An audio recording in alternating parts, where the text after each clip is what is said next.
Devotional Siva viewers அனைவருக்கும் வணக்கம். சிவபெருமானுக்கு பல பொருட்களால நம்ம அர்ச்சனை பண்றோம். அவருக்கு செய்யப்பட இருக்கின்ற ஒரு ஒரு பொருளால செய்யப்பட அர்ச்சனை அபிஷேகத்தால் ஒரு ஒரு பலன்கள் இருக்கு அப்படின்னு நம்ம எல்லாருக்குமே தெரியும். சிவபெருமானுக்கு பால், தயிர், தேன், வில்வத்தூள், கதம்பத்தூள், அரிசி மாவு, இளநீர், மலர்கள் இப்படி பல பொருட்களாலும் நம்ம அவருக்கு அபிஷேகம் பண்றோம். அதுல ஒரு பொருளான தேன், அந்த தேனால இங்கே அபிஷேகம் நடந்தது. அந்த அபிஷேகம் செய்யும் பொழுது ஒரு அதிசயம் நடந்தது. அந்த அதிசயத்தை பற்றி தான் இப்போ நான் உங்களுக்கு ஷேர் பண்ண போகிறோம். என்ன அப்படின்னா, நம்ம ஆலயத்துக்கு பக்தர்கள் நிறைய பேர் வந்துட்டு இருக்காங்க. அதில் ஒரு பக்தரான அந்த பக்தருக்கு ஒரு குறை இருந்துச்சு. அது என்ன அப்படின்னா, அவருடைய குழந்தை வந்து 3 வயசாச்சு. 3 வயசு ஆகியும் அந்த குழந்தை அம்மா அப்பான்னு பேச முடியாத ஒரு நிலைமையில இருந்தது. ஸ்கூலில் போய் ஜாயின் பண்ணலான்னு போகும்பொழுது கூட அந்த குழந்தை ரிஜெக்ட் பண்ணிட்டாங்க. என்ன 3 வயசு ஆச்சு, இன்னும் உங்கள் குழந்தையால அம்மா அப்பான்னு கூட பேச முடியல, நாங்கள் எப்படி ஸ்கூலில் வந்து சேர்க்கறது அப்படின்னு ரிஜெக்ட் பண்ணி அனுப்பிச்சிருக்காங்க.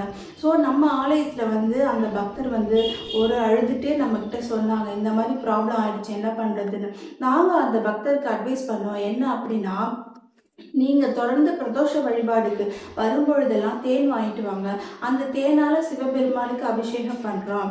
அந்த அபிஷேகம் பண்ணப்பட்ட தேனை எடுத்து அந்த குழந்தையோட நாக்கில் டெய்லி தடவிட்டே வாங்க, கண்டிப்பாக அந்த குழந்தை பேச ஆரம்பிச்சிடும் அப்படின்னு நாங்கள் உறுதி அளித்தோம். அதை தொடர்ந்து அந்த பக்தரும் தொடர்ந்து அந்த குழந்தைக்கு தேனை தடவிட்டே வந்துட்டு இருந்திருக்காங்க. 3வது பிரதோஷம் அன்னைக்கு அந்த பக்தர் வந்தாங்க. வரும்பொழுது ஒரே கண்ணில் அவ்வளோ தண்ணி மலமலன்னு நிற்கிது. அவங்க அம்மாவோட வாய் கூட பேச முடியல. என்னம்மா என்ன ஆச்சு உங்களுக்கு, ஏன் இப்படி ஒரே ஸ்டன் ஆகி வந்து நிற்கிறீங்க அப்படின்னு நாங்கள் கேட்டோம்.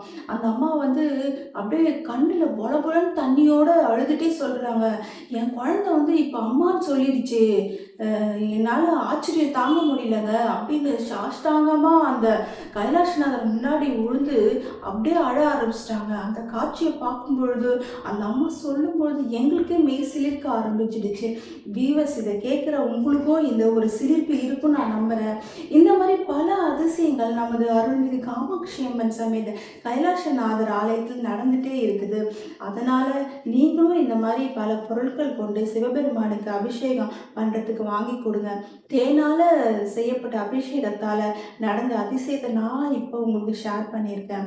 ஸோ உங்களுக்கு என்னெல்லாம் வேணுமோ அதெல்லாம் இங்கே இருக்கிற அருள்மிகு காமாட்சி அம்மன் சமேத கைலாசநாதர் ஆலயத்தில் இருக்கும் சிவபெருமானை கேளுங்க. கண்டிப்பாக நீங்கள் கேட்டது எல்லாமே நடக்கும்.